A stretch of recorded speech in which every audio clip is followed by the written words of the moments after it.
Please introduce yourselves. Good morning. My name is Sergeant Jasmine Tension. I'm a recruiter with the North Carolina Army National Guard. I joined the National Guard back in 2011 as an 88 Mike. My name is Sergeant Kirby. I joined the National Guard in 2016. Prior to that, I was active duty for 8.5 years, and I initially joined the Army as an 89 Bravo, which is an ammunition specialist, and I now am a recruiter for the Army National Guard. And what's the best thing about being a recruiter? I would say the best thing about being a recruiter is being able to meet different people and knowing that in some way, shape, or form you'll influence their lives for the better. I'm able to meet with several different people, not just including like high schools, but just outside of high schools, anyone that takes any interest in the military at all. It just works great because I'm that first face of the military, and I'm able to talk to them about, my experience, other people's experience, and how I could better their life, or the National Guard could better their life. Same. I think that it's a little bit personal for me, just because the military has done so much for me and my family. And I love giving back to the community, and I want, everybody else in the community to be able to reap the benefits that the Army National Guard has to offer. And so tell me a little bit about who can join the National Guard. Right now, anyone can join between the ages of 17 and 35. I don't know if you want to elaborate a little bit.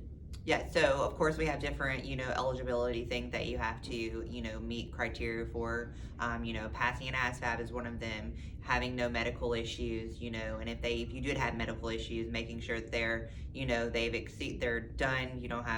They're not existing. A criminal background. We do a background check on everybody, making sure that, this is someone that we want in our military ranks, and they don't have a criminal background. And so what are some of the benefits about joining the Guard? The benefits are we're not just a state program, we're federal also. So there's kind of like a pot full of benefits that we offer, including like education benefits, health care. Most importantly to me, I'm really, really big on education. So personally, I love the fact that, through your membership with the National Guard, 100% tuition paid to any college of your choosing. And then healthcare is the cheapest. I mean, you're not going to find better healthcare anywhere. My personal experience, I went to a private college. It was very, very, very expensive. And because I knew I couldn't afford it, just being a cashier at a regular grocery store, I decided to join the National Guard, and just made it more affordable for me. And then outside of that, I'm a wife, I'm a mom, I have 2 children. So not having to worry about, the things that other people would have to worry about on a daily basis just makes that better for me. So the benefits are awesome. And I think that also along with the benefits is you have your commit to service. Not everybody has the lifestyle where they can do this full time, but a lot of people have that desire in them to serve the community, to be a part of the, the military. And with the National Guard, we allow you to do both. You can have your full-time life, your daily job, whether that is a job full-time or you're going to college. And then on the weekends, you can serve in the military and still get that sense of pride and still say, hey, I contributed to, the military. So I think that's really important with the National Guard. Can I join the Guard if I have tattoos? Yes, you definitely can. I myself, I have 12 tattoos. So our tattoo policies, they do change from time to time, but obviously there's a regulation for that. If you want to join and you have tattoos, there's certain places where you can't have them, like on your hands, neck, face. Sometimes we will allow them on the hands. We just have to do an ETP, which is an exception to policy. But when you meet with your recruiter, they'll be able to explain that more in depth to you.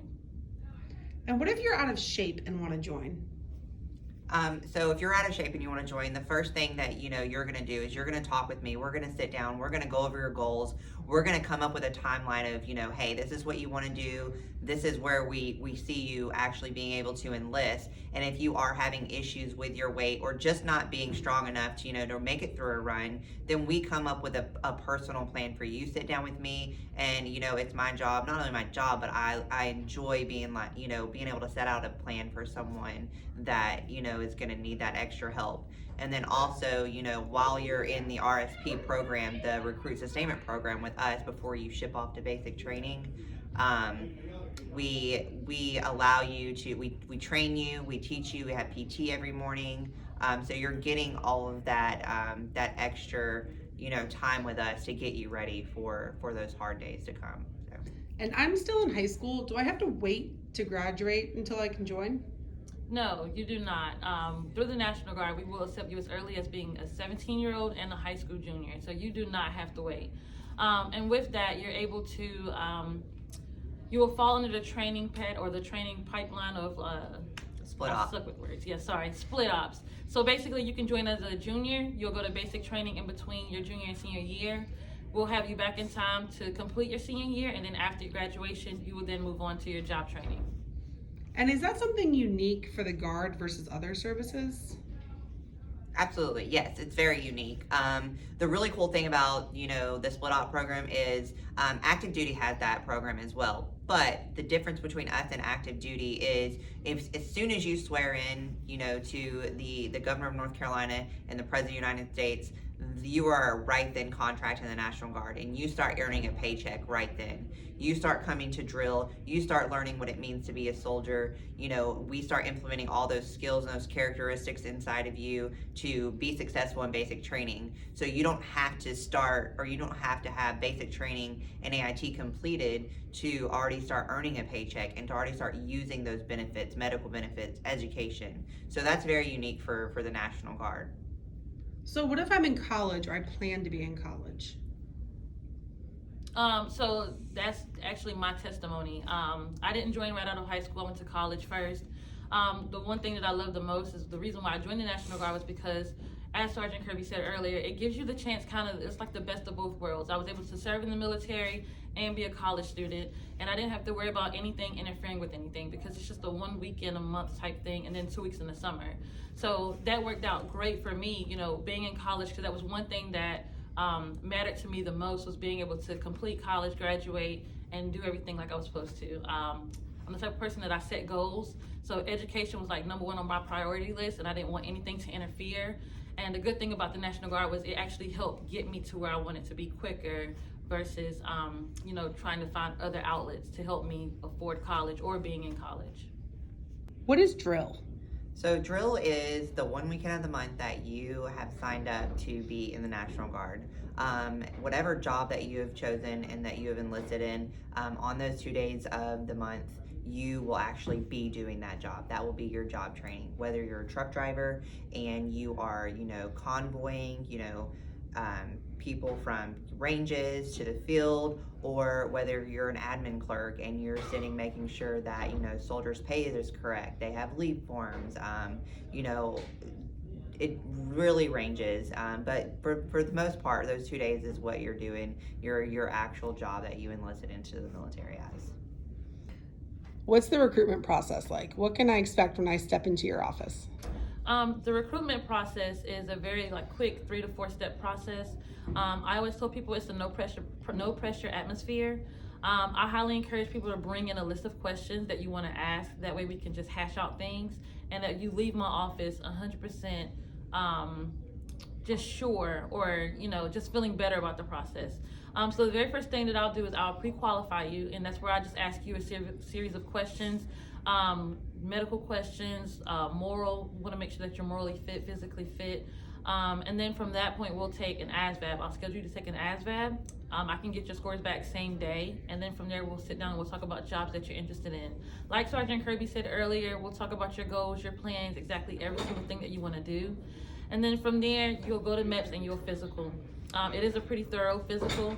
But you'll be well prepared before you go down there. And then once your physical is over, you raise your right hand and you swear in.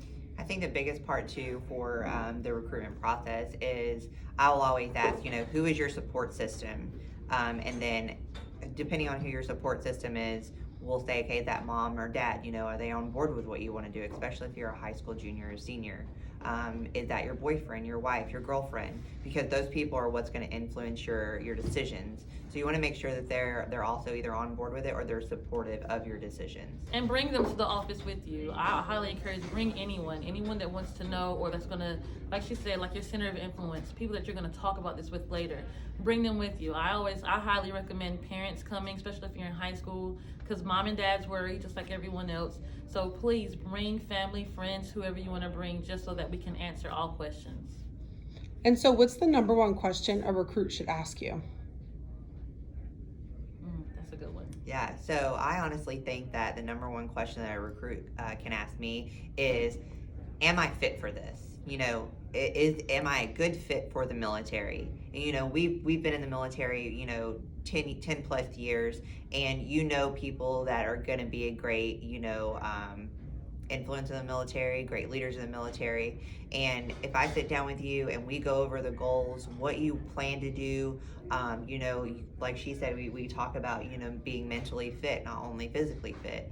And I think that's the biggest thing. Like, hey, Sergeant Kirby, is this a good fit for me? What do you think? So I think that's the biggest question for me, and that's what I look for whenever I'm sitting down with someone.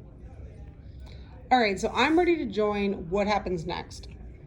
I would say reach out to any local recruiter.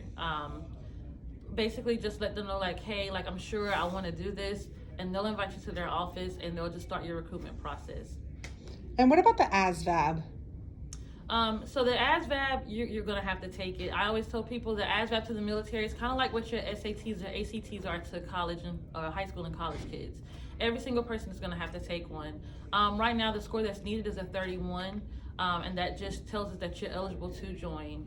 There are different bonuses and everything that comes along later, but that all depends on your ASVAB score. So study, please. There's plenty of places that you can go online, and you can literally Google, a simple Google search, how to study for the ASVAB.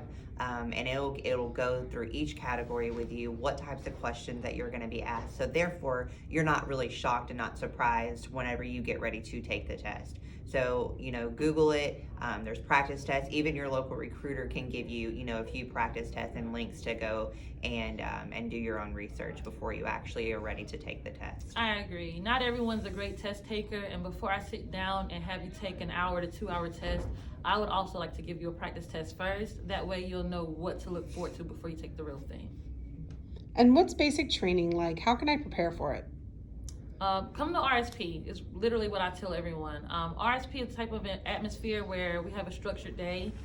When you come in the morning, we're going to do PT, you'll break down into phase training, and you're learning everything. RSP is where we prep you for basic training. So you're learning about military time, phonetic alphabet, everything basic training you're going to learn here. So if it's something that you're worried about, or if you are worried about, I highly suggest you talk to your recruiter.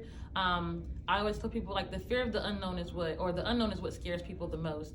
So talking to someone about it, getting their feedback, finding out how basic training was for them is great. But also reach out to your recruiter, find out where the local or the nearest RSP site is to you so that you can go out and see for yourself how you think you'll like it. Because you don't have to enlist into the National Guard to go and be a part of the RSP. You literally can go as a volunteer. You might have a friend that's already enlisted and be like, hey, can I come with you, this next drill weekend? And we highly encourage that because we get people, really seeing what we do, the classes that we do, like she said, anything from first aid to, how to clear a building. I mean, it is a ton of fun. We also provide meals while you're here. We generally get catered food. It's amazing. The kids love it. And it's just a good atmosphere. You're around military, you're around, leaders in the Army, and that's what, you're aspiring to be. So you can actually see that firsthand. And what's advanced individual training? Advanced individual training is basically your job training. So after you successfully complete basic training and you've graduated, you then move on to become an MOS qualified soldier. So as for me, back in 2011, I joined as an 88 Mike, which is a truck driver. So I did 9 weeks of basic training in Fort Leonard Wood. Once I completed that, I then did 9 weeks of advanced individual training also in Fort Leonard Wood. The length of your AIT is going to depend on what job you pick, however. Yeah. What if I want a certain MOS? So certain MOSs, the first thing we want to do is get you qualified, right? We want you to take the ASVAB. That ASVAB is going to predict on, it's going to give me a list of jobs. It's going to generate a list of jobs that you qualify according to your score, whether that's your general score, your mathematics score, your clerical scores. The ASVAB has a bunch of different components that break down those things. And once I get those lists of scores, I can say, hey, these are the jobs that you're qualified for. What are you interested in? So that's the number one thing. In order for us to, get you that certain MOS, you have to make a certain score during the ASVAB. What would you say to someone thinking about joining the National Guard? I would say do your research. Like she said earlier, reach out to a recruiter. Say, hey, what are the qualifications? You know, get more in depth with the qualifications. Talk to your recruiter. Tell them what your goals are. Tell them what you want to do, and then that way you can come up with a game plan. Yeah, maybe you're not ready to join the military right now because you have something going on, but you're like, hey, I really do want to be a part of this organization, and then we can create a game plan to get you to that end goal. So definitely do your research, reach out to your recruiter, get all the information you need to know before making a decision. I would agree 100%. Not everyone is ready to join right now. Some people may have hiccups or things that they need to get taken care of, but the only way that you know that you're 100% qualified and ready to join is by sitting down with the recruiter. So I would say talk to your recruiter, do your research, get on Google, take those practice tests, have a one-on-one appointment with that recruiter and just say, hey, this is what I want to do, so that you and that recruiter can sit down and come up with the plan. Because if you can't do it right now, maybe 2, 3, 4 months later, you may be able to join.